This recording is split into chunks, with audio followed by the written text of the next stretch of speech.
Hey, what's up everybody? Adam McChesney here, and in today's video, I want to talk about 3 things that we're seeing that companies are doing wrong when they are hiring digital marketing agencies in 2023. The first one, I shouldn't have to go with explaining this again because I've talked about it in multiple videos and I talk about it a lot on social media, but I'm telling you, people continue to do this, is that they are hiring, businesses are hiring marketing companies that are out there that actually own the websites that they're building for you as a business owner. And we continue to see this take off, especially with a lot of large national companies.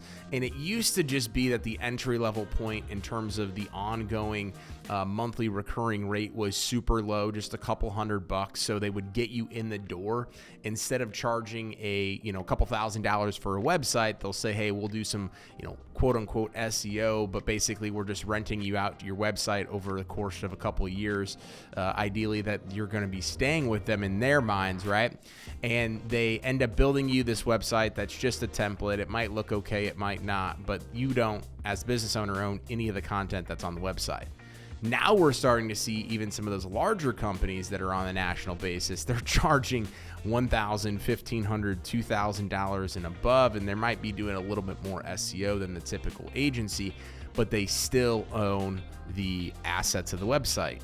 You continue to own the URL, of course, but the website itself, if you stop working with them, and a lot of these companies are doing 6 to 12 month contracts at minimum, but when you stop working with these companies, they'll yank that website down the moment that you stop paying them. So you're essentially just paying them a bunch of money over the course of a couple of years, potentially, if you stay that long, and you have nothing to show for it, right? So that is mistake number 1 that we're seeing, is you guys are spending your hard-earned money just paying somebody else, essentially renting your own website out and feeding the beasts that are these large national companies.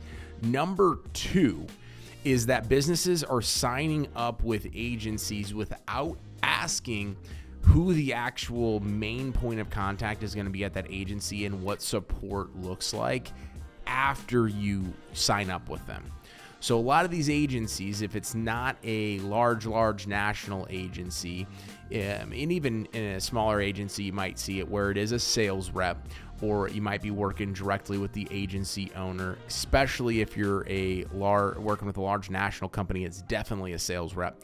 But once they get you across the finish line, what does that relationship actually look like when you're working with them? And what we're seeing a lot of times is people are like, man, I love X, Y, and Z agency owner. I love the sales rep that I talked to. But once I signed up, I onboarded, I signed the proposal, and I paid, I've had literally no support after that. Well, the reason is because they're likely out chasing the next deal, right? So whether it's the owner or sales rep, they're chasing that next deal. So it's really important to ask that question in the process of you trying to figure out if you're going to work with this agency.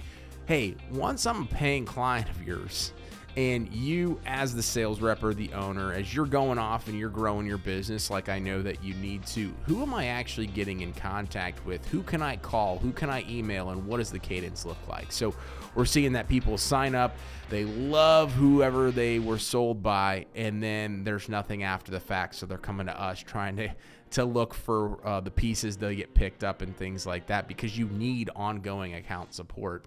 Marketing is not an exact science, and it's not a slam dunk. So that is mistake number 2. Now, as we get into mistake number 3, it's again, I shouldn't have to say this, but what we're seeing is that people are not actually asking for the deliverables and work logs of the actual work that is being done. So it's one thing to say, hey, Mr. Agency Owner, I understand I'm signing up for SEO. I understand I'm signing up for Google Ads. What are the actual deliverables that I'm getting on a given week, month, year, what have you? And 2, can I actually see written reports or written logs of this stuff actually being done? So it's kind of twofold there, right? Because a lot of people can talk about deliverables and then not actually do them. So this is a surefire way for you to be able to hold them accountable is, hey, What is it that you're supposed to be doing, and show me that you've done it. Even if you're never going to understand what a backlink is or a citation or understand adding blogs and different things to the website, it's still important for you and the peace of mind to just know that those things are getting done. So those are the 3 key mistakes, the 3 key things that we're seeing companies like yourselves make when it comes to hiring a digital marketing agency. And I understand it, guys. There's so many different digital marketing agencies that are out there. Regardless if you work with us or not, feel free to reach out. I'm always happy to take a look and kind of show you and weed through the chaos that it is of trying to figure out which proposal makes sense, which company is going to be the best fit for you. So feel free to shoot me a message on social media, leave a comment below, let me know how I can help, and thank you very much for watching today's video. Be sure not to make one of those 3 mistakes.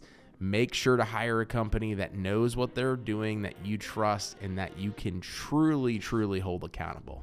Thank you very much, and we'll see you next week.